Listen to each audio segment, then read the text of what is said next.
Salam alaikum Dani de Paris, Alhaji de Paris, Darantigi, Belebele de Paris, Kaboka ou Bella Jelenfo. Nga foli ba Bella Jele, ala ka sungalo labango nyuma ala ka dam Bella Jelema alislamé Bella Jele. Ala ka hina nga tabawla ala ka yafakuma. Bana be munu farigoro ala ka bana genga bu farigoro segeme munu na ala ka nafolo noya. Munu yere haminango ye musuko ye ala ka musufuru noya wi. Munu haminango ye dengo ye ala ka dengo noya wi. Munu haminango ye cheko ye ala ka che noya wi. An yere nan kanumbago ala ka shija chama kan kisi bana juguma. Parce que jugu wɛrɛ tɛ mɔgɔ la bana kɔ mɔgɔ b'a fɔ ko ye jugu ye o si tɛ jugu ye bana de ye jugu ye corona y'o prévu yira n'a yan nɔ sinon jugu tɛ mɔgɔ la ka foli k'aw bɛɛ lajɛlen ala ka sunkalo labanko ɲuman na bɛɛ lajɛlen ma k'an kanubagaw fo ka bɛɛ lajɛlen fo an b'a fɔ Aja Madina fo Atlanta an b'u fo kosɛbɛ merci beaucoup ka Maretu i ka foli belebele bi yan nɔ k'i fo k'i waleɲuman dɔn fo Allemagne Grand Sœur ka Jessica Miete an bɛ nin bɛɛ lajɛlen fo Dedewu Simaga an b'a fo ka waleɲuman dɔn Kajatu Saguna Belen Kifo, Madame de la Présidente Nasra Sokamba Fenefouya. Merci beaucoup à Soumao Bayo, merci beaucoup Oura Douzou Barni Gambi, Amou Bella Jelenfo, Ande Mamaga Bella Jele. Ka transition Jama Bella Jelenfo. Mali aman karika do ni erin na suntegelen kofe. Suntegelen kofe ni ala baga dama fi sabilillah, an yɛrɛ fana bɛna daw ma ya fi sabilillah. Dani de Paris parentegeni kungena mani, komi suya ko wɛrɛ tɛ. An wagila ngo jamana ko yin an y'a kɛ fɛn wɛrɛ mais an y'a sɔrɔ tɛ an ye jamana ko yin an y'a kɛ kanu ye an y'a sɔrɔ kanu tɛ ka da ka taɲininaw de donnen do a senkɔrɔ a ma bali mɔgɔ la a ma bali mɔgɔ si la k'an ka jamana ɲɛmɔgɔw k'u fo k'u waleɲuman dɔn nin yɔrɔ la kɛrɛnkɛrɛnnenya la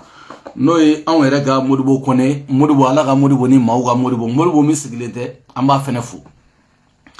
ka daga Maliens an y'a fɔ an ma sega fɔli la parce que an ye ko in ɲɛɲini ɲani bi cɛ an ye ko in ɲɛɲini san naani baara o baara la san 5 n'i ma ɲɛ sɔrɔ o baara la o tɛ kalannen ko ye o tɛ kalanbali ko ye n'i ma ɲɛ sɔrɔ o la e tɛ ɲɛ sɔrɔ la fo ka diɲɛ wuli anw ye nin kuma fɔ yan ko Mali ko problème fila tɛ Mali la ka Mali halaki k'an bɛɛ kɛ tungaranke ye k'an bila Côte d'Ivoire k'an bila France k'an bila ka Gabon minɛ Gabonkaw la ka Congo minɛ Congolais na dɔma mɔgɔ wɛrɛ ma kɛ Maliens na dɛ k'an bɛɛ kɛ kunfin ye ka ne kɛ paranti ye k'an kɛ tungaranke ye mɔgɔ wɛrɛ ma kɛ ne fa ma kɛ ne ba ma kɛ mɔgɔ si ma kɛ cɛ fila ma kɛ muso fila ma kɛ adamaden maa halakilen maa ta tiɲɛlen minnu bɔra k'olu ye politiciens ye k'u ka san 30 anniversaire k'u bɛna bɛlan k'u bɛn'o fɔ san 10 u ma bɛlan fɔ ye dɛ san 20 ma bɛlan fɔ ye dɛ san 30 de bɛ anw mɛ ŋunuma an ma ŋunuma ka denw sɔrɔ olu denw fana ka taa cɛlasigi la dɔw ka muso furu ninnu de b'an kunna mɔgɔ malo bali ninnu de b'an kunna k'olu bɛna bɛlan fɔ ko ka daga k'u ye min kɛ Mali la u ma maloya u ma miiri u ma tasi u ma samɛ n'i y'u lamɛn i bɛ kasi de bilahi i bɛ kasi ne hakili ko ninnu ye silamɛ ko Maliens don ni basa k'u ma tigɛ u tɛ wo da wɔrɔ dɔn ni ninnu k'u kun ma tigɛ bilahi ni ninnu k'u ma tigɛ anw t'a dɔn k'a fɔ ko Mali ye mun ye jɔn de ye Malien ye jɔn tɛ Malien ye jɔn de ta ye papaw ye da la ala Umaru Mariko mina se o ma an ye ninnu lamɛn koyi u ye 5 heures de temps kɛ conférence ɲɛ nɔgɔlen dɔ la u n'u ka vɛsi nɔgɔlenw ni maa ɲɛma nɔgɔsilenw ni maa terijugu an y'u ye ko Adama ka anniversaire k'olu de ye démocratie ɲini k'o d'anw ma n fa ni ba mais an bɛna bɔ ɲɔgɔn na a tɛ gɛlɛya yɛrɛ an b'a bɔ ɲɔgɔn na maa i t'i tile kɛ k'i den tile kɛ maa tɛ mɔgɔninfin i tɛ tibiki dɔn n'i den b'a ka pacɛkɛ dɔn k'i bɛ t'o fana dɔw nɔfɛ o ye ta tiɲɛ de ye ninnu politiciens ninnu ye fɛn bɛɛ lajɛlen kɛ jamana in kɔnɔ n'u nan'u sigi u n'u bɔnbɔsi ta tiɲɛlenw a n'u kuntigɛ ta tiɲɛlenw u n'u ka forogeyani modèle dɔ b'u bolo n'i y'o forogeyani ye diɲɛ mɔgɔ bolo son don bilahi vɛsi tɛ forogeya tɛ ne taara u ye nin bɔ yɔrɔ n'i y'a ye diɲɛ mɔgɔ kana i ma bɔ a la zon don o de kama ne y'a fɔ Asimi n ka kana don a donni na n'i ye sukali jate minɛ n ko i kana don nin donni na ni parce que forogeyani n'i y'a ye i b'a ko fɛn t'a tigi kun mais son kɔgɔlen don o de b'a bɛɛ kana bilahi ne forogeyani vesi furgiyanama do a vesilama do me wa kala mali la ni yaye mogo ali fadi nana na yaye mogo kana sun ko golen do billahi nunu sundi amina bali muna o bora o yuga 30 madame Sikiatou so ne ba tamaga billahi tamaga ne ba madame Sikiatou so e magama do lega kaburu nyini boatara boa dogoni tara boa korake tara boa tara boa sumala utara boa ibega utara billahi ibega fene shu aka usana aw nyena mai parce que aw fene flaw betemana ibega fi na wuye mo nyena mai ibega shu ga usana aw nyena mai bi ala ibega mina mandra ibega mino mo munu ni tali kunga ka o yawdi billahi ni lara maru ma nyashi mo gorema aw de kundu aganga boata nguna boa fene ngania jelen do maliko la katema uka angole go boa mase ani boate mali fe otekele angole go boa desera ni boata fe otekele me mamunu te mali fe yere ode nuni ode ni kafiri nuni sungalo bayina kafiri ode nuni ni politiki mo munu fle chokoroba na musokoroba munu fle nunu tanga jamana fe o madeli ke jamana ife uyo prevu irana ala ye mo chawma tabarikalla tebo nunu da kono sambi saba kono nunu desera ga minge kalo damado ude umode uyoke ala no hasidiya ano juguya no nyengoya emfanimba ne afo modibo kone me abe barala modibo kone abe barala Umar Margo amamine folo modibo kone ga element bora no fa ga so police yere ma bla Umar Margo kamade modibo kone de element wuli direct fa ga so billahi parce que nous sadi malma Umar Margo kuma fo kuma mi nauta korodo billahi France 24 naga koba mani fo malla RFI naga koba mani fo malla BBC naga koba mani fo malila CNN naga koba mani fo malla RNC naga koba mani fo malla billahi ali mali radio somi me mali ennemi na juguya la no e radio renouveau o mani fo malla Umar Margo le pire ennemi inconscient ne ma nyogole ne ma ngoni ala kumani ke ni ala kumani de ke ni nde fena kuma ke amun ta do joni tay maliko jonta te maliko amun todo jani politique mo kaja madame Sikiatou so Cheblen Dramé salfu ntu todo nta nyini nganu ere todo ere ani zumana sago da jengele kungolo chejugo ba go jebara aw bina mun de fawo aw bina mun démocratie ko kuma de fawo na ayaw shige ka du boakle ka du de ba ma wolo aw ba fa min do de ba ma wolo du golo insanfa aw de ba du an ga wolo kan bo mo shibo kan bo mo shi janya kan kundi ka telu wan kuna ka de soro ka auto ino aw ko no ko fo da jilma aw dun da jilma re fene bata de parce que c'est ça billahi na gila ngo bunya ba ko la bunya te ko ina bli an gila ko bunya be ko ina bunya tala an yo de fo ya an génération o de be fangala aw deun de an ni an génération do de be fangala o ye mi fo nyene o ban kono o ko alema nale eshuira okoro ko mali génération be esura fo 100 on te ga fen tout on ye danga deundi aw ga tibiki do ka tla na ko be sidiki jabatega dongli jume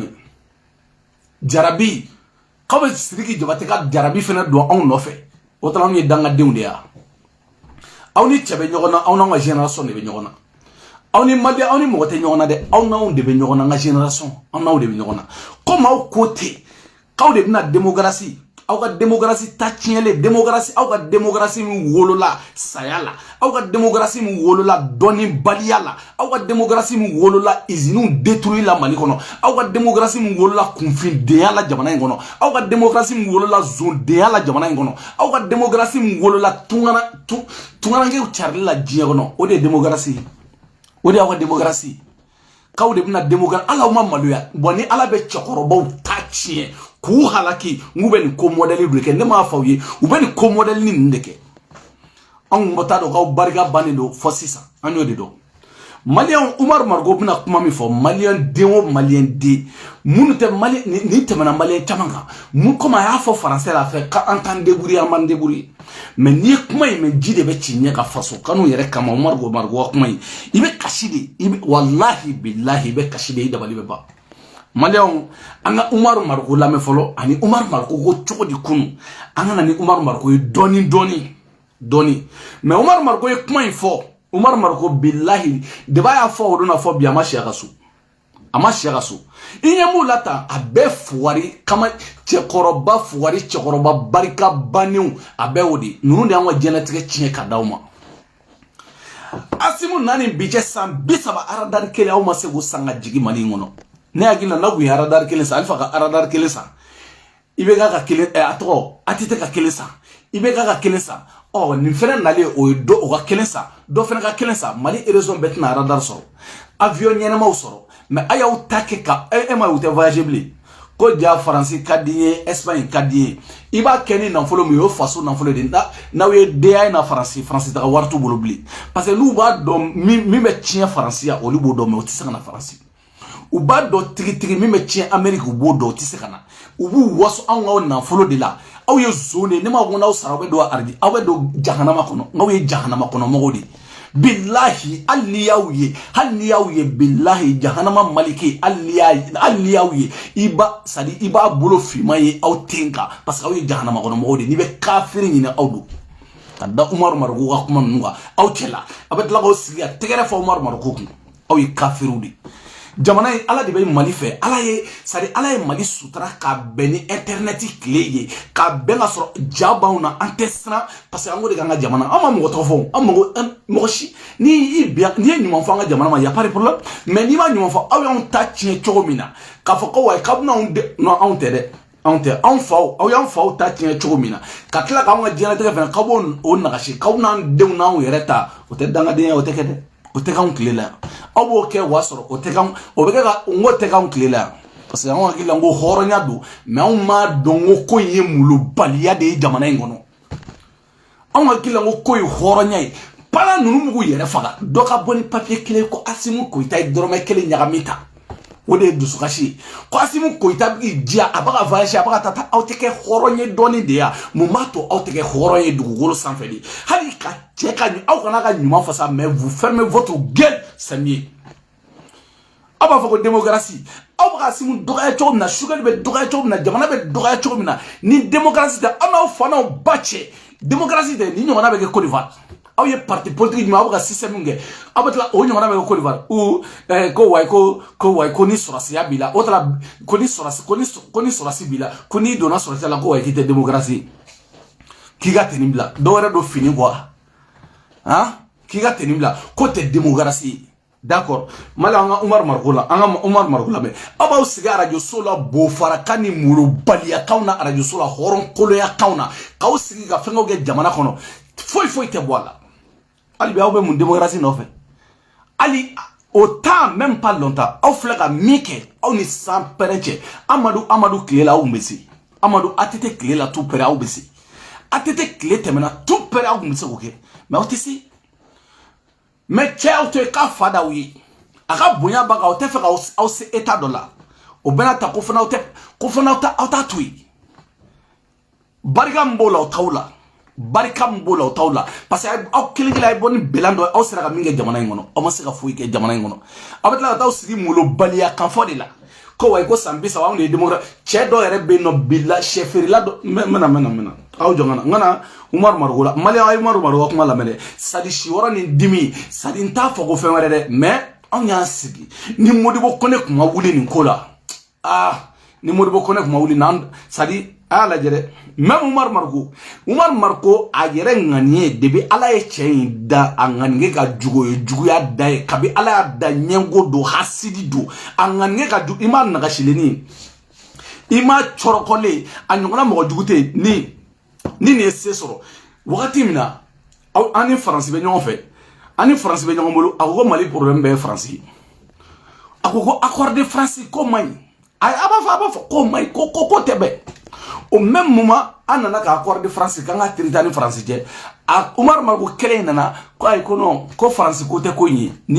eche Umar Margo no halaka dugumiya taka ke debite kolonjeba billahi kolonjeba hali colon de 50 mètres Umar Margo ma se ka colon se wuli 50 mètres gansa adalendo oliga warla abe sorata sugula kata kobla nyebla sanga do ko mo Umar Margo malien de en fini de aga dum fini flali fini monta bula te karbati sa de kasra nyona zuma bange malibe amina bo mun kalama Akmeni kele ge atete la ka kule femme fe atete be don dama aba gueule fermée. Abo nyona ke ibekala aba gueule fermée. Agila ko wa ko doni de be takadi asimu klela billahi besa falibi kaburusi asimu te doro me kelendi mashima dor shu atedi ma attends ate doro me te di mashima ima famu Omar Margo kele mo kelenge Omar Margo kele bi anya France genka France kele Omar Margo kele anya France billahi France gena kumi gama fem beni ala che Omar Margo yimi fo aka jugule shiya bakele utekele yere Omar Margo kafiri di mo kafiri do ni me mo faga aka mo fe ni ne mo faga en 91 aita ay bon 91 imagine ko marchi baga ko Omar Margo flenye fe ate ale be chogo mina wulutigi be teni na farago wa ka wata fe abeteni ubuda sogona di unyongona fuwari mada dugugolo sanfe unyongona fuwari ama bange dugugolo sanfe Omar Margo nyongona kafirite mjaja mali podi cheble shuga usani Omar Margo nyana mai parce que cheble mai réfléchir mais Omar Margo a té réfléchir ni akila kambe bla kuria kile de la albi Omar Margo akila kambe kile la demsana kile de la albi Omar Margo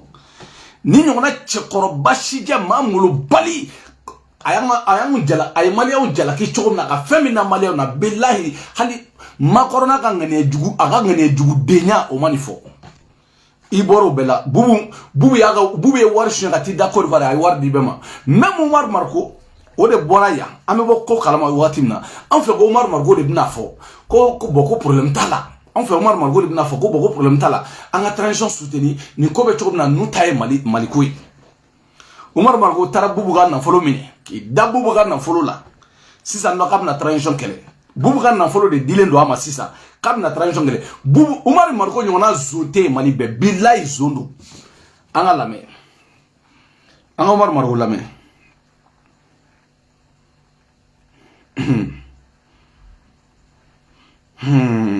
mena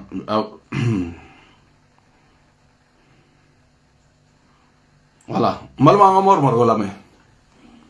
Un militaire, Touareg qui s'est battu et qui est mort dans la guerre Mali-Burkina, quand je vois sa famille liquidée par notre armée, je ne s'en va plus. Voilà. Après sa mort, au fond. Agoko n'allait à yeka foko militaire mi no e militaire Touareg qui ani munu me nyogana bi. Kolu yere faga Mali no fait. Mali ni Burkina kelaw la Mali no fait olu yere faga Mali contre Burkina kelaw la olu yere faga comme kona le olie Touareg ou yebi ala na le Touareg ou baga faga chogomina Mali militaire ou fait ko ba le dusugu chauffer ko sobe ko Mali militaire ou te fen wara ko criminel ou ko Allahu akbar ko Mali militaire ou ye criminel ou di mo faga lawo mais ko intaka kunye munye mina nyefawi Angalame. Un militaire, Touareg qui s'est battu et qui est mort dans la guerre Mali-Burkina, quand je vois sa famille liquidée par notre armée, je ne s'en va plus. Après sa mort, au fond. Voilà. Alors quand je vois... Qu'on a l'oye, qu'on a l'oye, Touareg qui mounou yere faga Mali ni Gerga, Mali ni Burkina Kelela en 87, en 86, 87, je pense. Qu'on a l'oye au somo bra faga biko somo dagu tantike Mali sora soufe ache ko balé duzugu chauffé ko djugum ko Mali sora soute foye ko jadi su ko Mali sora sou criminel mo faga lawdi ni Omar Margo wakmadi Allahu akbar pa Mali anga la main ko angul. Un militaire Touareg qui s'est battu et qui est mort dans la guerre Mali-Burkina, quand je vois sa famille liquidée par notre armée, je ne s'en va plus. Après sa mort, au fond. Alors quand je vois aujourd'hui qu'après Tonou et Yamoura, on vient tuer, assassiner des gens, au nom de quelle prétention on peut soutenir cela? Je vous dis franchement, moi je me dissocie de ce qui s'est passé à Tonou, ce qui s'est passé à Sokolo, ce qui s'est passé à Bunti, ce qui s'est passé à Moura, et c'est inadmissible. C'est inadmissible. Alors, Allahu Akbar. Hey. Ha Malion. La ilaha illallah. Ngo. Et Ambara France 24 mois. ngo subaga ti den dun ka sɔrɔ subaga kan fɔla te fe o tsa kɛ o subaga te den dun fiyewu ni subaga te fe kuna ale Umar Marko ale ay bi wakati min na fara ko Mali armée ka taa u ye dugu damadɔ min kɛlɛ kɛ kɔsa in na n'u gagnera o bɛɛ la ko n'ale o bɛɛ ye ko kana ye fo kana se Mali armée bɔra ka taa mɔgɔ 200 mɔgɔ 300 dɔw yɛrɛ u ka damadɔ n'o kɛra Mura ye kɔsan na jihadistu ka capital la ko ka daga Mali armée fagali minnu kɛ kɔsan na ko n'ale Umar Marko y'o ye ko ma mɔgɔ faga ko le taara civiliw de faga ama ko tuer ko sari ko gu assassiner ala ma fa ko tuerie de ko assassinat ko Mali armée Mali au changa sabali ye chay kuma ba fo de billahi Mali ennemi tête de wolo sanfɛ mi ni ɲɔgɔnna fɔ ma deli ka kɛ fɔlɔ o ennemi tɛ Mali bolo hali français ma se ka li kariya ka ni ɲɔgɔnna fɔ ko Mali armée o taara ko n'ale Umar Marko y'o ye k'ale b'a désolidariser ko ka bɔ Mali sɔrɔsiw la Mali sɔrɔsiw bɛ diɲɛ wɔrɔ wɔrɔ k'ale tɛ yen k'ale ma bɔlen don Mali sɔrɔsiw la de effectivement même soldat olu de b'a to Umar Marko bɛ sunɔgɔ bi a bɛ muguli k'a sago la a bɛ tarabasoli k'a sago la a bɛ yala sago la Mali sɔrɔsiw minnu bɛ fɛ olu de b'o kɛ pendant ka sɔrɔsi mɔgɔ 25 7 bɛ sa kɔnba la Umar Marko m'o condamné dɛ ko Mali a bɛ fɛn wɛrɛ fɔ min ka jugu n'o bɛɛ ye n balimaw a bɛ fɛn fɔ min ka jugu ni ne a y'o lamɛn bayi o ka jugu n'a tɔ ye koyi ngo ni ye billahi ni ye ni article da yɛrɛ i bɛ se ka article 3 de di nin ma direct billahi 50 en 70 ans de prison fɛn bɛɛ ni ala cɛ article 3 a ye don code pénal kɔnɔ aw t'a ɲɛɲini ka dɔn a lajɛ. Ce qui s'est passé à Sokolo, ce qui s'est passé à Bounti, ce qui se passe à Moura, et c'est inadmissible. C'est inadmissible. En matière de guerre, quand je vois des communiqués, des généraux, etc., je dis attention. En matière de guerre, même quand tu désarmes un ennemi, tu le gardes comme, comment on appelle ça, comme prisonnier de guerre. Mais quand tu vas trouver des gens... Là,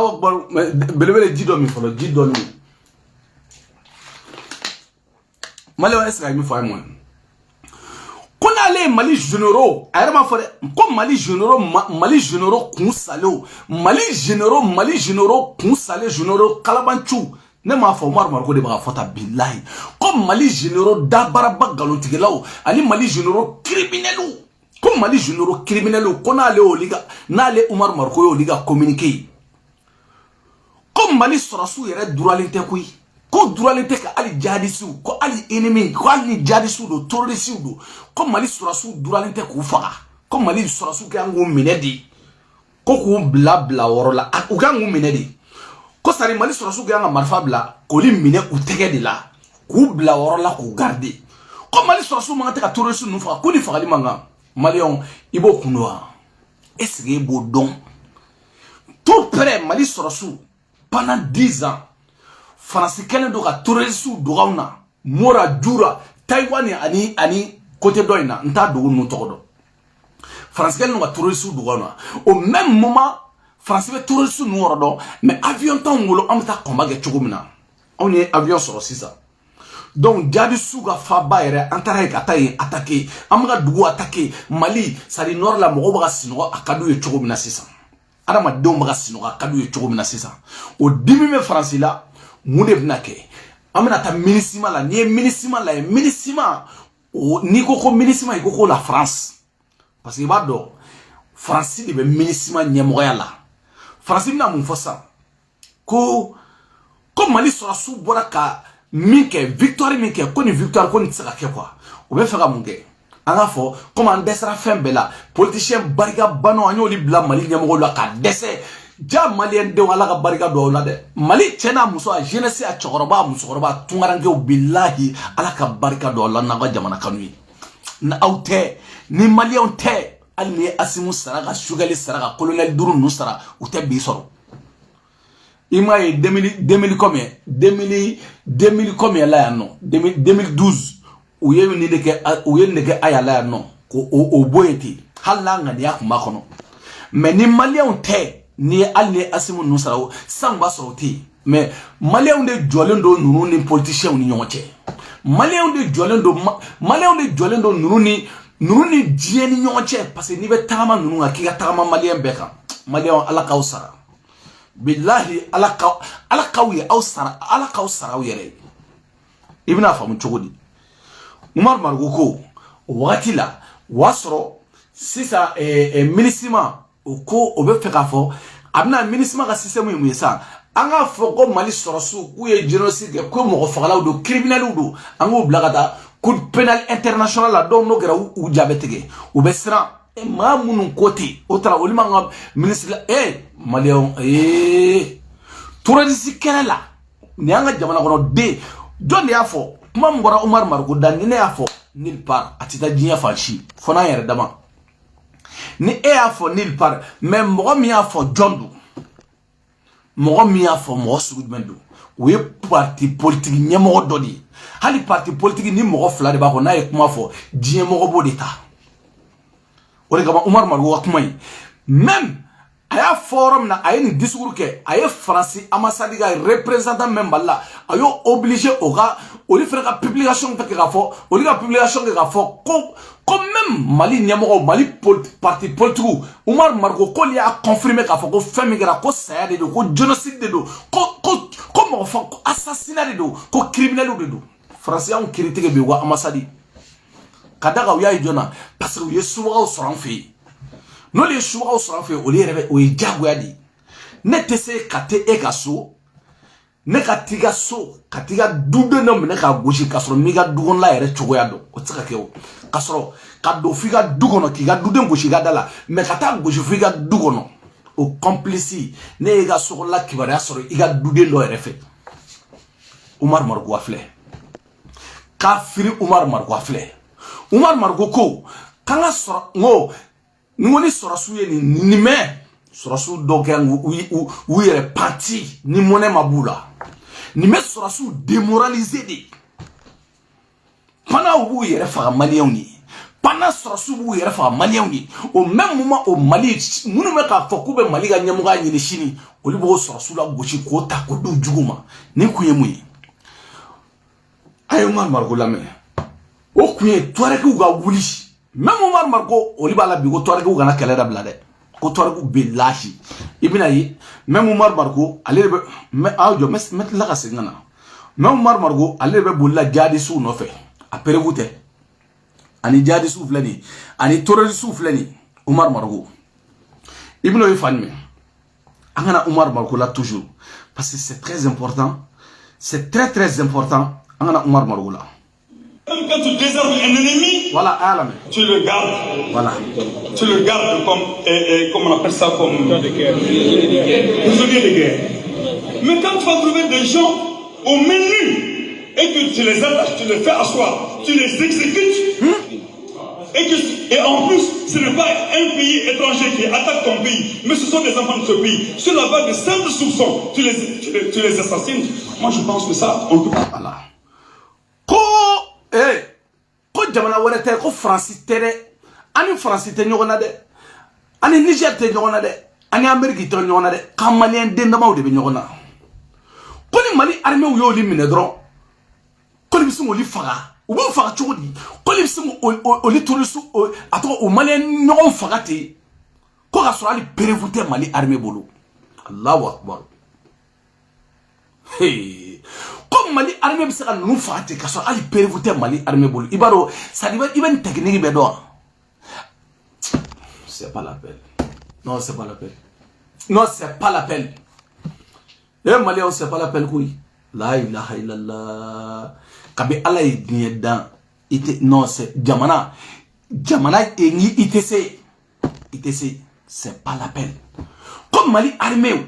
ko olu bɛ se ka mɔgɔ faga ka sɔrɔ ala perewu t'u bolo ko sadi misaliyala ten ko sadi dɔ ka fɔ dɔrɔn ko nin ni terroriste bɔlen don k'u b'i faga ko Mali armée ko bɛ tramba dɔ de ta ko ninnu ye ko ninnu ye criminels de billahi France 24 ma nin fɔ n ko France 24 ma nin fɔ RFI ma nin fɔ Makɔrɔ ma nin fɔ wa France journal nin ye Mali subaga dɔ de ka nin fɔ kafiri dɔ de filɛ ka nin fɔ k'an ka makun Allahu Akbar a ye fɛn min fɔ aw t'a dɔn dɛ parce que n'a ye nin fɔ bamanankan na maliyɛn bɛɛ lajɛlen ka mɛn wa a ma se Mali la dɛ bilahi Mali katakatani bolilaw bɛ wuli dɔrɔn ka taa minɛ f'a ka so ka a can mais comme on va faire français là, on va wala bamanangana. On va wala. Aba fo doina, on va wala pour que mon rafam. Et Maléon en la Tu les assassines. Moi je pense que ça, on ne peut pas accepter ça, on ne peut pas tolérer ça. Et on doit le dire clairement et ouvertement. Alors je dis qu'aujourd'hui, en ce moment-là, le comité stratégique du M5 et le CNSP ont leur responsabilité dans ce qu'on appelle les débordements militaires aujourd'hui sur le terrain. C'est votre responsabilité, le CNSP et le comité stratégique du M5RP. Qu'on ne se voile pas la face. On n'a pas plaisir à être toujours dans la rue, on n'a pas plaisir à être toujours en train de se battre, à faire ce que certains appellent la révolution permanente, on ne l'a pas. Mais chaque fois quand les intérêts pour lesquels les gens sont sortis, se sont fait tuer, ces intérêts sont remis en question, une révolution est à faire. Moi, vous l'a dit clairement. Lorsqu'un peuple ne se sent pas libre ce soir,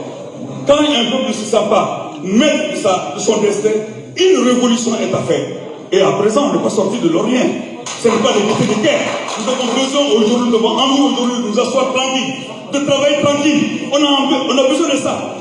Mais quand ça ne va pas, on ne peut pas croiser les bras. Donc moi, je tiens à préciser ça. Et je sors en disant ceci. Voilà. Je sors en disant. S'il vous plaît, soyez patient, c'est un panéliste. Il a été invité pour le témoignage. Voilà. Il a été invité pour ça. Quand vous voulez la témoignage de Kama, Fagali Mikera, ni ministre ko ka Fagali kolimna nyeni ka bla coup de pénal là. Ko ça ko crime de do. Omar Margo ko M5 mo ani sorosu ko li de ni mo Fagali ke. Pananga sorosu be sa. Mina o maga nyini sorosu be ko ngono. Mais mi kadu yi comme Mali ba hésita mi ka o mandu yi hasidi deundo. Si ça akafoko asimu nunu nana oli munu sorasi oli desra Mali sorasu ba sa ala ka dia do o ga me politicien clola parce que oli ka sambi saba kera malaria o kera malaria bana o kera triki troko ya o ma oli ka sambi saba ode bana billahi bolibe kan shuga aw do hali merga conseiller aw ta soro tugu jamana ngono ame nyogona de aw ni ame nyogona si ça akafoko Mali o ma sa sorosu ba sa Mali sorosu ba sa ou quoi armée va monter en puissance au tête et sur sous ça ou to menimike o hasidi denya jamana ngono mais Omar Margo ne eta na torata malien bekanga asimu kopla ni etorata malien ganga asimu bla malien ganga ni gouvernement bla billahi parce que angole ko eta angole ko jamana ite jamana guerre la guerre foi la mo shika boni chukala kiga jamana sorasu ngone afoya ka fo ibe jie be itaye wallahi ne jie jamana o jamana ye kone temena fe unuka mulo balianu ko be wa sorasu gashi siglenu ibe n'importe qui de ka wuli bamako kono jie fambe ki sigi amali sorasu sabuti idabali be bani quoi origama ama fo gouvernement ou la constitution mi nous à 92 et 91 là nous de kuma bouda kono aya constitution boui na ko ka be Mali changer ni constitution ma changer ma faut changer a ma pas parake hal na ko ka abe armée moderniser na ma ni constitution moderniser a ma faut ke aw jonga jidon bi ne Omar Margo magay ne kafiri Omar Margo magay faso den jugu Omar Margo ni ale mangai anwo sigile no nfembe ma ma signai ko Omar Margo kabeke mo jugu yi adusugu me gelea abeke mo jugu mo lan kule kaseni etama fokata bla sorosula fo ni niveau la fabita fa erebe tra témoignage nyini kaba di Omar Margo nyona na figite Malibe bana kumbe ajoya akuma game aka ministre kumbe Omar Margo nyona zonte Malibe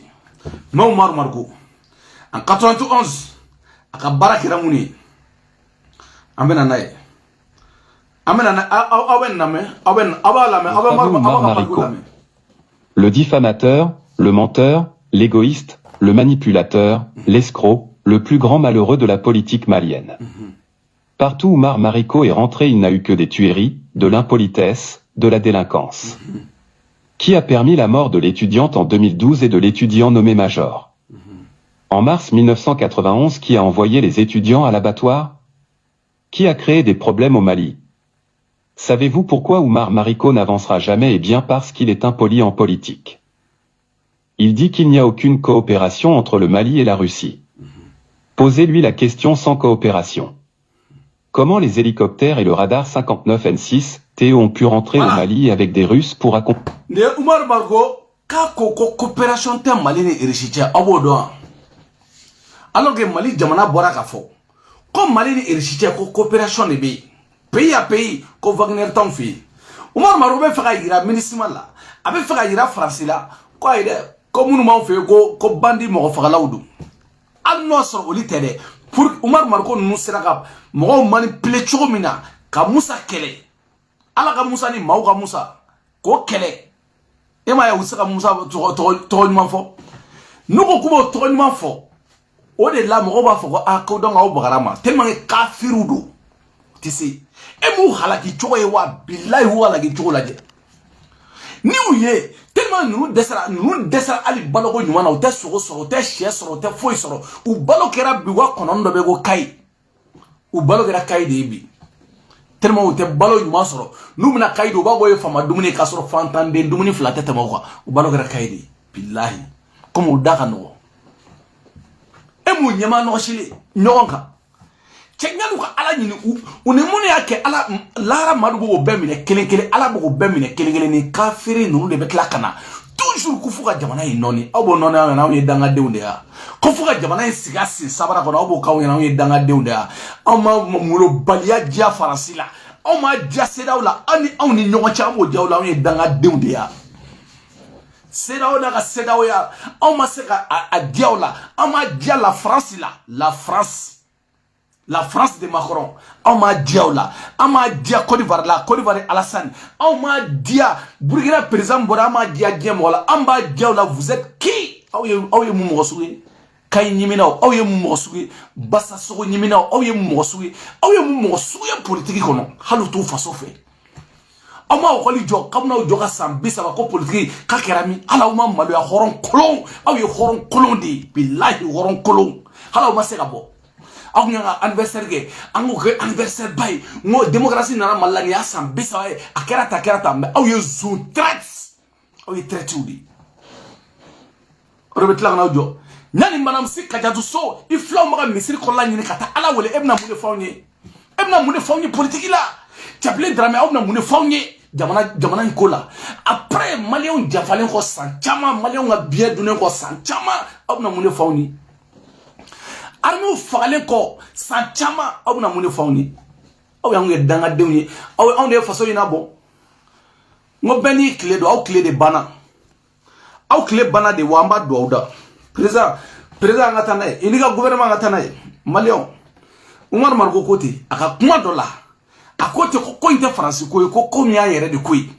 ko nyana nga fo France nga fo Amérique ko Mali problème te France ayo fa ka kuma do la mais autant de IBK en 2020, n'y'a IBK à ta bouffe en là. Angomar Marico la mer. Ibina do des modèles mido, des qualités mido ibina do, des nagachile mido ibina do. Angala mer. Angomar Marico la mer. Fin la ben. Kabeta kele rola. Barkan ba bela jenen kam. Fin kan nga bunda la koy. Barkan ba bela jenen kam. Nga joye barkan nyamo blay. IBK dia. Donc voilà. Barkan dun o ibeka yo bara minke ni ko chama nana kana boala kadaka sebaya buburu sebaya anu te koyi anto go noye anga jamana kala fa kono nana ambaro ka fo kati musu boro la minke ka barkan ko barkan tuta ministre fana français de sorlembo berali ko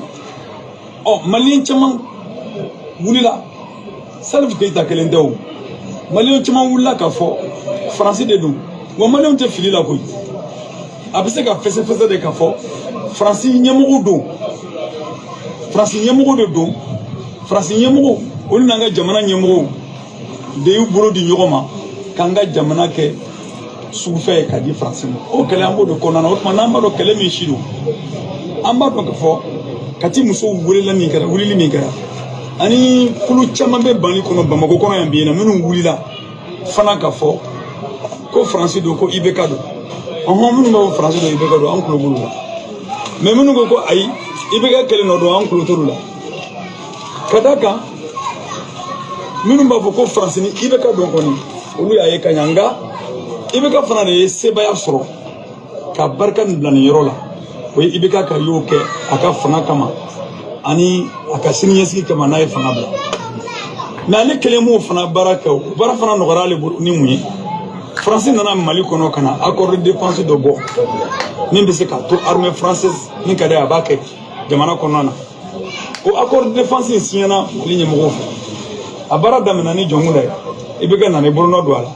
nka député de farala ɲɔgɔn kan ko k'a voter n'a bɔra stade député kelen pe la parti fɛn fɛn bɛ assemblée kɔnɔ a bɛ député a voter parti minnu fana tɛ assemblée kɔnɔna na an ye min fɔ an ka conférence kɔnɔna na an ma parti ye min wulila ka fɔ ko accord de défense k'a b'a fɔ k'a b'a nkalontigiya ani parti sɔrɔla min tɛ assemblée kɔnɔ k'a y'a fɔ n b'a fɛ ka mankan mɛn. D'accord. wa société. Ok. Eh Allah, Malien, Malien, non, ni bɛ fɛ ka kɛ silamɛ ye yɔrɔ janya ka bɔ politique la dɛ a ma ɲi dɛ politique ma ɲi politique ma ɲi non politique mɔgɔ ye kafiri non nkalon ma ɲi siga t'a la Ala ye min fɔ politique mɔgɔw kan blogu t'a la dɛ saya jahanama seli n'a y'i ja seli n'a y'i ja n'i ka taa hiji kunga nɔrɔ i sara jahanama billahi a tɛ sɔsɔ nka tɛ sɔsɔ larama a tɛ sɔsɔ cogo t'a la i sara i b'a kɔnɔ a ye Umaru Mariko lamɛn dɛ hɔrɔnya yɛrɛ la a ye min fɔ a ko barikani filɛ nin ye ko problème o problème Mali la ko ni Mali sɔrɔsiw ko k'u bɛ taa ko o ko kɛ ko barikani b'a bɛɛ kalama ko ni Mali sɔrɔsiw ko k'u bɛ taa opération na ko barikani b'a bɛɛ kalama o don o y'a sɔrɔ a bɛ ka IBK kɛlɛ mais Maliyɛnw bɛ su cogo di ka kɛ IBK kan o yɔrɔ ye nin ye a y'a lamɛn dɛ ko barikani b'a bɛɛ kalama ko jɔn ye barikani sigi IBK ye barikani sigi mun na Mali ko tɛ dɛ pour que a ka deuxième mandat a ka fanga yɛrɛ bɛ sutura cogo min na ani n'a bɔra fanga la Français bɛ se k'a sutura cogo min na u kana fɛn fɔ u bɛ se ka Mali ɲɛmɔgɔ minnu na k'olu pisigo dɛrɛ pour que dossier kana wuli IBK nɔfɛ donc Umaru Mariko bɛ nin kalama k'a fɔ ko nin de ye politique kɔnɔla ye ko donc président minnu bɛ na u tɛ baara kɛ jamana kɔnɔdenw ye u bɛ baara kɛ Faransi de ye a n'u yɛrɛ c'est pour cela an ka kalan binna an ka économie binna an ka jeunes tɛ baara la foyi même Umaru Mariko bɛna mun fɔ ko coopération min bɛ anw ni Mali ni Faransi cɛ ko Mali association tɛ yen a y'a yira Malidenw na ko association ma wuli k'a fɔ ko coopération in ko k'a ma ɲi ko parti politique ma wuli k'a fɔ k'a ma ɲi ko mɔgɔ kelen min wulila o y'ale ka parti ye c'est à dire toujours tellement que hasidi don ɲɛngo don ale bɛ fɛ k'a ka parti k'o man diya Maliyɛnw ye o k'a fɔ ko nin bɛ Maliyɛnw ka kɛlɛ la ka sɔrɔ t'a ŋaniya ye Ala de b'a ŋaniya dɔn min bɛ bɔ jɔn da o tɛ o min b'i ŋaniya la masa de b'o dɔn masa bɛ adamaden minɛ i yɛrɛ ŋaniya i dusukun de ma sinon ɲuman bɛ bɔ i da o tɛ min bɛ bɔ i dusukun na Ala b'i minɛ o de ma o tɛ kɔrɔbɔ dɛ karisa ye kuma ɲuman fɔla ye karisa ye mɔgɔ sɛbɛba ye min bɛ karisa dusukun na i t'a dɔn dɛ n'i y'a ye Ala bolo ko ni mɔgɔ ɲumanba nin ye Ala bolo bilahi kana ɲininka dɛ a dusukun ɲini fɔlɔ i k'o dɔn i bɛna faamu cogo min na Umaru Mariko ko Mali ani Faransi ka coopération militaire k'ale ko k'a ma ɲi a ma ɲi k'ale ka parti bɔra ko opposé a la k'a ma ɲi assemblée kɔnɔ fan bɛɛ ka tila ka kɛlɛ kɛ fan bɛɛ d'accord ne fɛ tant que an ka tiɲɛ di Umaru Mariko ma ni mɔgɔw nana jamana kɔnɔ mɔgɔ min ye Umaru Mariko ka nin kumakan ta ka yira k'a fɔ Umaru Mariko ye kɛlɛ min kɛ kunun ko nin coopération fila ni Faransi cɛ k'a ma ɲi coopération militaire k'a ma ɲi Umaru Mariko y'o ye mɔgɔ ye jamana in kɔnɔ yala Umaru Mariko kɛ k'a fɔ ko alhamdulilayi Maliyɛnw ne ye nin kɛlɛ kɛ kunun ka kɛlɛ kɛ assemblée kɔnɔ mais n ka tiɲɛ sigilen filɛ dɔ filɛ nin ye k'a tiɲɛ la baara bi n'o ye Asimi Goyita n'a ka cɛdenw ye Assimi Goïta nana folo ako France ma akori manchanga akori réviser kele damena depuis ne fe o don Umar Margo nyangi panka bo ka foko ni sira doye ni koro an dogoni ni koro an dege ni koro ni sira nyana ma baye billah an yeni kele de kuno alhamdulillah bi do fle ne kana ga tiela sigi ya Allah ma ala be mo mina dus i ngane jugu ala bi mina odema Umar Margo itola abata mu fo nyaye teleso do sanfa oduna comme Mali ko ka France gengo irishi kana o ko ni te solution comme Mali problème te français ka problème ka an yere dama de dum billahi Umar Margo de ni fota ibo do kumina parce que ide mi kerani asimi yake ale te se ka ke angani atale la abem fa dala ni ma dusugu no tekele ja Umar Margo ale de kuma fasisa ni kuma ba ni fo ibegama ni o fo ibegama ni mo na ebo soutenir ne wa walima ima adi karsa bekele do ngulutigi ano bekele ube femi fo no ko wali ani wakati sira o fo to dusukuna uba do e chie me o to dusukuna billahi atu dusukuna waradla ibina ye kafo ko Umar Margo ye jamana den jugu faso chibaka ko Umar Margo yodi le premier ennemi de Mali, Umar Margo, c'est pour cela, sans bisa va masser Boubé Yunua, sans bisa va masser Atite Nuna, sans bisa va masser Soumala Nuna, sans bisa va amasser Ibeka Nuna, Kafiridu, Anganea de Maï. Ima et Wakatio, Wakatini, Umar Margo, Billahi, Abki Agila, Lara Maru de Ak, Foloto Kaburu, Sana Boradio, Fembeni Alake, Iba Nieda de Shishile, Mujahana Nieda de Bakuna, Sara Ali Jahana Matasuma Blimba, Billahi, Aduskumai. Niye mo ita dusukuni adusukuma kolonje bako ga danga bako sungolo ga danga bako ibeka ga danga bako atete ga danga bako musa ga danga bako bube ga danga bako ni bela jele ga danga be ni chakele ngo tochie jaja tanga ni yala ne mutado ko mo ni fi on mo ngo kale on politique pendant 30 ans on politique comme ina joka ka armée bourja fa ba foka ka be galunda ka armée la avec galonda ka armée la galomi naso étranger mo tako dali ga armée la ko galome bo ale reda kono ale bo tako daga armée la CP ka soroka fo ko politicien ira ba kuma fo ko tiero ko pervu babulu me ba do ka fo ko way kono ko Umar Margo ko pervu babulu kana na témoin Mali garo ye tegaran bo fun mais Mali dona nyuma kelengele me kelenga oli ma se ka tegaran oli be ma se ka tegaran fo de ubaro chelanta mal antelanta politique kodo mais sorosu ba buruja chokom na kanga jamana sorosu labla malgré sambis ba numa aradar dama al numa pigribiani dama kanga marfata ka jeni ali haram kafiri mafiru nunu de wa marfata ka jeni ko flam de la paix amakeya uyoke jaja nunu mo la koloni ko flam de la paix nunu nga marfata ka jenia kanga Moussa et Marfa Moussa ka do fere Chilima ka do fere Angola ma ka do fere Ali Ivoirien ma amakeya ko wari ko do deuna u deuna na France u deuna na Canada u deuna ta kalanga jien fambe u deun ala ka tla u deun ta chien ko ga glomina ni sunguru bo ye jien fe o gara muyi usra ga muyi fuy jamana na folodo olikeli ango kaye san bisa bageni tugula nga yelema anga boni ngono wole ko ko ayde kan saka bo kono de kambe chugami no amero toro kono wole kama wi yon dalaje ni zumana sako ona kungolo déformé na da jengele do tari joga kuma do fo keblen drame ale na saka je kungolo fere bini joga do fo ma prépara do be adema président koro ona ga visita tiele fundeni bata ete suna fundeni be degere mina ube sorom ube kulushi jala jaw ukana ko karavati bu kana kunu jokum no jomi ko le homme politique yi kanganjo pana nunu anga jamana détruire amakeya o maka unyana o mage fuira ko ke ala ni kira kama ko Mali ko kira chogodi o tande Musa Traoré ngo senga mande be lettre sebe nga kala ka lettre sebe nga blakata burusu kono embe bega foko terminal ga lettre nyuma sebe nga ni bisaka be kala amaga mune kala nge obado Musa Clé la obado ube lettre sebe de bibe senga mande la watina ka sepeke billahi ibe lettre nyuma sebe français ni iba goshi gata me bi ulaje ke o ye woldu ka koli ni o koli bafuye jamana bafuye di au jira dems au jira nga e koli kaya amakeya kamalembe blakata tungwana amakeya ni taw ni tungwana akatla kana jo kanga kori wari Senegal halakia Sénégalais va to biri ou kola ko liga na folo suye kanga dugolo namara kanga nunu ma munde ke jie kono kanga terrain fagambole ya Musa Kilegea terrain me bolu kanga terrain fagaya ka firi ma firu katla mo munu balu u matla ka dore fo ko sambisa wa ko le mi ga ko bu miri aw no fojo ay to fo were na ko sambisa aw ye mike woni o ko tiele ni ka be fe kana o ko la clé o ko te la clé tade parce que sambisa wa do bora wala de aya sambisa ba ado sambisa ba ko Musa Talla mais bo Amadou Obala bo Cissé Obala bo Ibega Obala bo Don Boatoko bo Misara Kosaina bo Bube Obala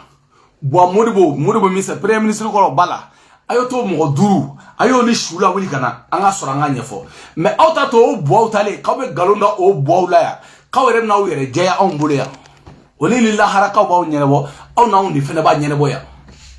o bo mun tara abuto lila wuli kana na yo lila wuli kana ame ko imbeke ma tada mo shila au nyene abada sula kana au yere la je kafiru bunu jokubu yere la je billahi ay tige nununa ngawa tige ula ni ma famu amena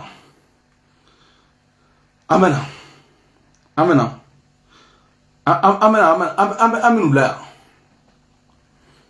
Maintenant,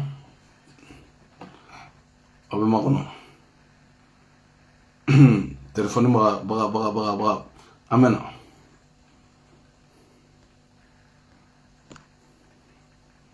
Ah, téléphone. Au fait, baga munu ah. Oli talent koroko. E kaubna kabe galonda wala. Kabna galonda wala. Ka galonda wala ka fako wa kono ko e sambisa wa kono ka awenike kaso au mafuike. Aw ma foy ke ni shuelite ni jamana chite aw de ke ya wala wala audio ay ni chela mende ntaro ni che mo nga mo koy ala me il a dépassé, il fallait passer aux actes et il a fallu le courage de 53 pour créer le CENI et après l'ADEMA aussi va être créé. Donc nous estimons qu'en faisant l'histoire il faut retenir il y a les théoriciens et les praticiens. Que ceux qui ont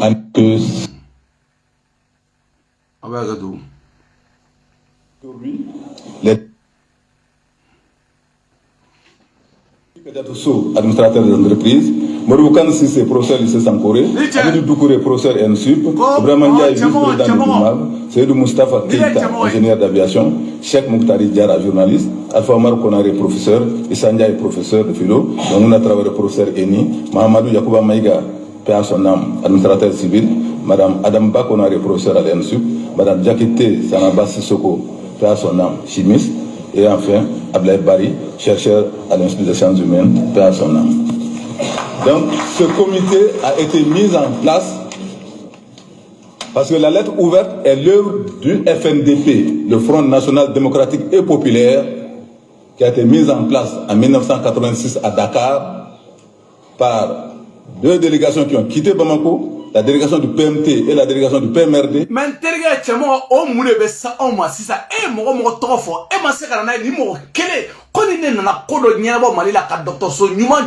e ala ngo danga de bawko bariga de tawla mo mi yere mali kunguna nyenye ma kele mi e bariga dangara bo Amadou alaka Amadou ni mawko Amadou billahi alaka Amadou ni mawko Amadou billahi abelahara Jibril bulu lara madu ma leta de lara Jibril layna kama nyumai ode aleta abe argina sobi abe argine billahi tonu wira bu yere chugado ne tado tonu ne Sumala alebe lara Jibril bulu ay fen tofo nunu do ye munke jamana kono usira ka munke aw dalendo muguka kanga na folo shi kanga golichi kanga militaire uchi kanga surasia ndagashi ka femme ndagashi jamana kono ima tellement nga otachena aw halakira aw tachele ka bariga ba ka halaki ni aw 100 ans démocratie au ma fengede aw mana fɛn fɛnw ye dɛ san 20 démocratie aw mana fɛn fɛnw ye dɛ san 30 denmisɛnninw bɛ fanga la u bɛ ka min kɛ sa madame Sikayate So Alpha Umaru Konare Adama Jabate Fatou Konde Nasra Cissé Kadiatou Dramé Kadiatou Konaté n'importe quoi o mun de bɛ sa aw ma aw mun de bɛ sa aw ma sisan aw démocratie wo aw bɛna mun démocratie de fɔ anw yɛrɛ aw sera ka mun kɛ papaga halaw tɛ miiri son aw ye son de ye aw ma foyi kɛ suɲɛli kɔ aw ye zon de ye aw ye Mali sigi kala kelen jumɛn kan zon kalabanciya kafiri maafiri kafiriya jamana kɔnɔ k'aw bɛna fɔ anw ye k'a donna ta a bɔra ta ko wayi ko non ko wayi ka aw bɛna fɔ aw m'a fɔ aw ye n ko aw n'anw de bɛ ɲɔgɔn na an ka génération Assimi Goïta aw n'an ka génération de bɛ ɲɔgɔn na bilahi aw n'anw de bɛ ɲɔgɔn na e m'a ye o tɛ se ka taa Faransi parce que munna o tɛ bɔ n'u ko k'u b'u jɔ aéroport la Modibo Kone ka éléments b'u jɔ u b'a ko non ko malo man d'u ye dɛ k'u bɛna maloya ko min kɛra Kawo Juma na ko ɲɔgɔnna bɛna k'u la bɛɛ sirannen don a si tɛ taa aéroport la Umaru Mariko y'i jɔ ka dabaarabaya kuma fɔ nin y'a tile joli a dogolen don a tile joli fila dogolen don jamana in kɔnɔ tile joli an bɛna an ka ni cɛ lamɛn. Madame Bintou Maïga a la parole.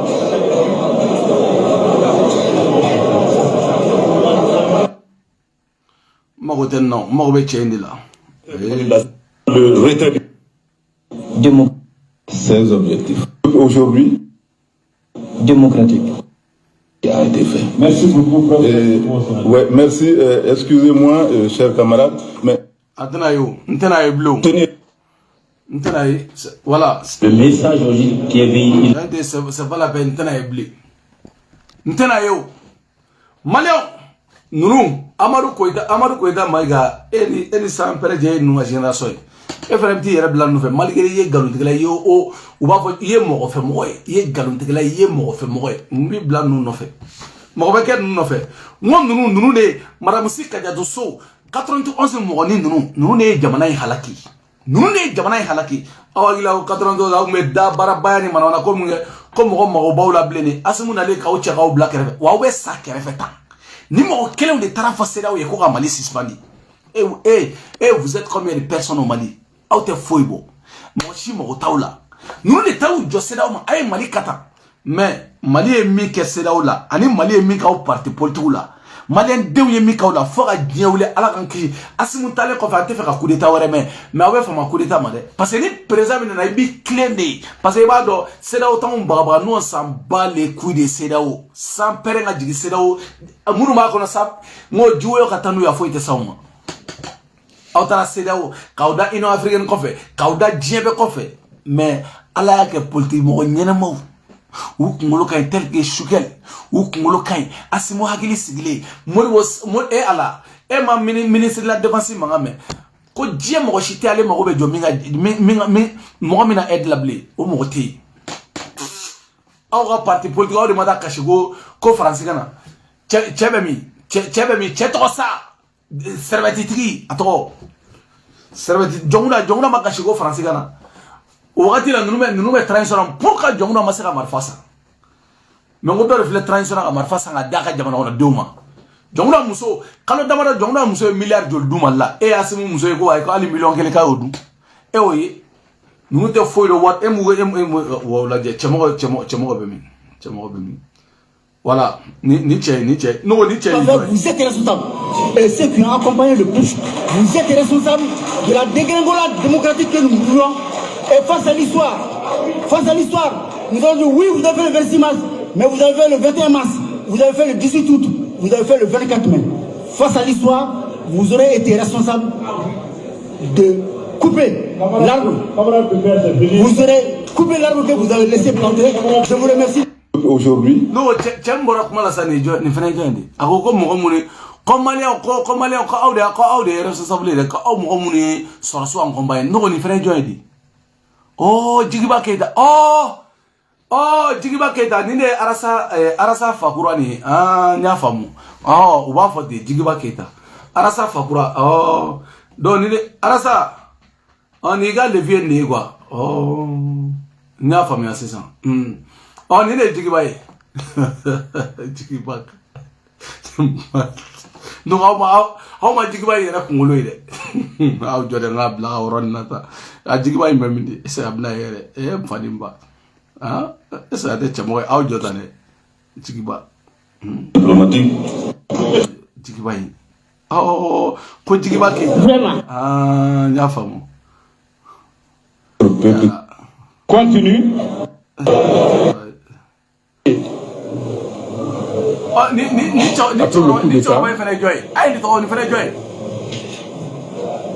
Quand nous avons participé quand même à la conférence de Bruxelles, où Hollande a pu quand même faire venir Merkel, des chefs d'État africains. Parce que ni ra blogi ba da bolo da ga bo chogumna ale rebe ina bo diabete ba to do parce que ni mali ga di de asimu il fallait il t'a ko ni doni takana don asimi takani ko ye don ba oh tiens fleni oni ni fene On dit par exemple dans les années 60 l'Union soviétique ils ont vendu des vieux équipements. Mais c'est archi faux. En 1968, les MiG les plus avancés, c'était les MiG 19. Et l'Union soviétique a vendu au Mali des MiG 17. Aujourd'hui, les MiG les plus avancés, c'est le MiG 29 que la Russie ne vend à personne. Ne faut pas dire comme si on s'est fait rouler par les Russes. La ilaha illallah. Ni che ni jani. Ne demine mani che ne ma fo de ngone adama de no demine ni zumana sabo ne ngoni che nyenwe. Billahi ni Umar Margo nyona. Comme amaka fo ko irishu na migi 21 ferauma. Ako ko ni tara jo ko 1960 o 1962 munu soro o ya kungo de awulu 1962 ka no sambali kui. 1962 mo no au kungo do. Comme 1962, comme migi est puissance diamant, comme migi 19, comme migi 21, migi 29 quoi de bé, comment fera quoi de na dim livrer malima, quoi est quoi irishito fere mochima. Et dans la coulon yolena, ne bil a la ne ma fi woni jaya hasidi, ni ne ma fi woni hasidi, non. A blogi flakana ne ma fi ni glogi model ni ni politique mo ngana mabula sondu billahi kalabanchi sondu ni ay politique mo kam kana do mabula kala billahi ne ma fi ngo zumana sa ngo nunu nyango wi nyango flamate mo kwa de bineni emai nunu e to nyini na nyango di aw na jo 1960 no sam ngame strigi ni iba wanu nunu clé la clé amoli de la mena i textela maga fara ko amo clé la aw clé no mo ko to la sa téléphone monté foi monté ba Fatma ta sim bora wara joni ta tienle nunu wolle kumbe amma ko foi to la amma ko 1960 na 80 amma ko to la amma ko ta ko foi la amma 606 2022 asimu atan wakati nini time amma time wakati de la sa arasa era fan chini afa c'est pas arasa ni fa joni la sa parce que dobe dore meni fa joli na o mu do afo ko jigiba ne kunta do na u to afo ko jigiba ke ta do ifai ko be parti do la non eta parti do do ko PPC wa PP kwadi donc o fene bora o re écrire le mbado segembo chen billahi segembo la te dien mo shina fem ben alachi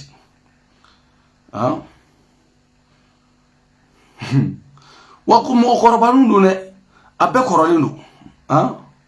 Après chef arasa fanjini flene ima blogi nyona le camarade Tchibou Samari blogi nyona flo frère ima blogi nyona o le camarade Tchiblin a dit qu'il y avait beaucoup de mouvements. Il y avait beaucoup de mouvements des sociodémocrates à l'extrême gauche.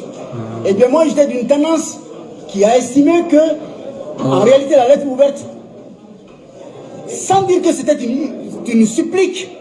n'était pas ce qui était approprié à l'époque. La révolution était déjà avancée. Et il a fallu le courage des 53 du Sénat pour que de la théorie, on aille à la pratique. Donc pour nous, effectivement, la lettre ouverte c'était bien, mais à l'époque c'était déjà dépassé. Il fallait passer aux actes. Et il a fallu le courage des 53 pour créer le Sénat. Et après l'armement aussi va être créé. Nous ne Awa 53 ko fo asimu nu fle ko 87 86 de aw no be nyoy chogodi nta blogini nyona arasa fa flana kana nta blogini nyona ne ma fongo soundo ni ni blogué mo kana ita chola de ali boa Amadou flene a kunte choueli ga kunte foige mais de ba donner blogini doni na dron i wani blogini doni na dron donc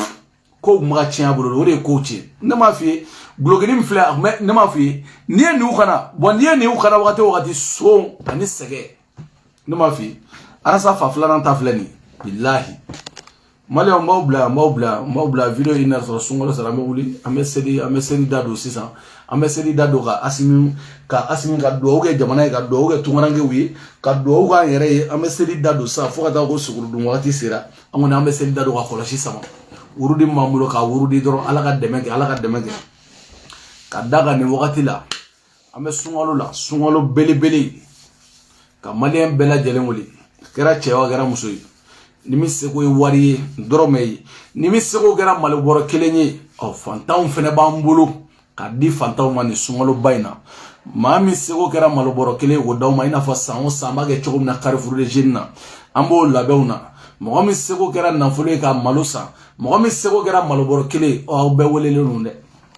o be welele no fi sabilillah ka bla bangi kon lala o sungolo ina an fene ka kla fantaw ni nyonche aw ni ne o bambe kishi aw ni ne o fene be kan ga jaga do wolo insafe ye fantaw dumuni billahi ala ti faga kongola ye mawo mala balo ala ti faga ni ala e faga kongola ati de faga kongola wa tuna na e faga kongola fo ke sa e te kongo e to mentu o de gama sankono ki ga jaga bo iga saraka bo an tungarange woni nyonche fi sabilillah dani de pare ala hadi de pare wali ju de pare maloboro kelen ka bla mi janina maloboro kelen ni ma maloboro kelen bla maloboro ni songa ko bla ka bla mi janina sungolo na ka kla fantaw ni fionto ni muso munu chesal no ka bla mo ni nyonche ko wole gala se be ma dani de pare ha bele de pare asimo ala ka barika do ila ini ka gouvernement ala ka barika do awla Modibo kone ala ka barika do la Modibo ala ka Modibo ni mauga Modibo ni ya men ka fo asimo Modibo kone do ni ya men ka fo ko jamana en basigile no Modibo kone do ni ya men ko terroriste be ya fe ala ni Modibo kone ale de ben ne karafe jurula atesi no shu ani kle Modibo ala ka Modibo ni mauga Modibo ale de ben ka fese lu ke ka nyinenu ke ka fese lu ke jamana jugu ku wora nyine ku do ku fanga sorosu e kata dankarula ani mo mo be fa ka jamana jafa ku nyine ku do ka tege dawga ku ta ku di justice ala ka Modibo ni mauga Modibo ala ka Modibo ni mauga Modibo ngi babangera billahi chebe tesede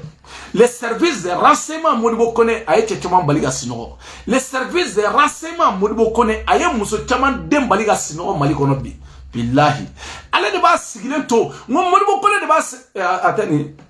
ngo ale de Poutine renseigne orona ka foko ale de sigile to ka fo Poutine ye aywa allemand ato anglais obe fe katari minando iga jamana katari Ukraine o made ako avion no wulila ele ko do wulila ko Ukraine o tadede anglais o tadu ala ni Modibo kone les services de renseignement Modibo kone ni ko asimo Modibo kone ni ko Mali bilama service de renseignement katwabu descend na Modibo kone a dusukunda ele jamana kono dum ala ka shini kena di madane de Paris ala ji de Paris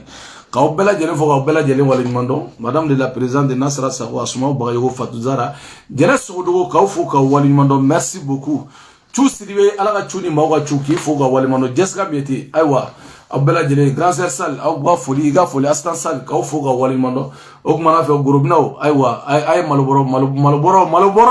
ngawka maloboro kelengelen jigi fla nimi se mi groupe naw aw ta kana te groupe na la fo ngawka maloboro jigi oh fantaw be aha ka obela jele fo Jessica Bieti mbado ale ga maloboro na mbado chusi dibe ale ga maloboro na mbale do mbale do ale ga mabilla ale ga maloboro na ale tabna mbado grand sœur sal mbado ale ga maloboro na tabna maretu ale ga maloboro na abna madame de la présidente Nasra bena kumba job ko be chodi merci beaucoup ka obela jele fo Asuma Bagayogo ga maloboro bena ka maloboro na bela jele ga maloboro bena nunga maloboro na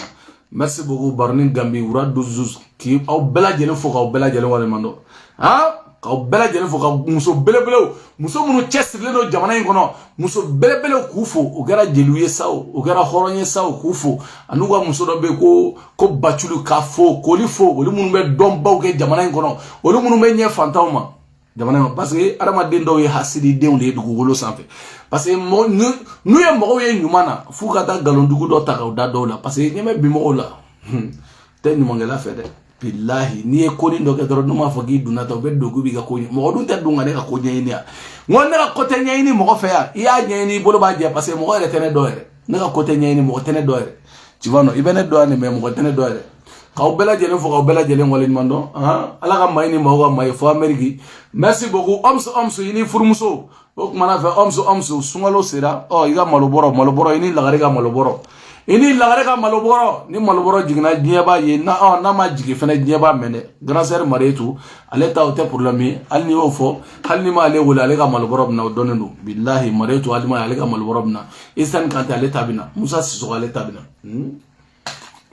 ale ta bɛna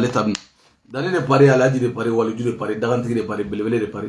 k'aw bɛɛ lajɛlen fo k'aw bɛɛ lajɛlen waleɲuman dɔn ala ka sababu ɲuman kɛ ka jamana in tanga ka jamana in tanga ka jamana in sutura jamana in politicien jugu ala kan kisi aw tɔɔrɔ ma dani de pari alaji de pari wa aw bɛɛ lajɛlen salamu alaikum dɛmɛ dayɛlɛnnen don dɛmɛ sun n ko Arasi Adams i ka malobɔrɔ dɛ i ka malobɔrɔ sunkalo i ka malobɔrɔ wala dɛmɛ dayɛlɛnnen don salamu alaikum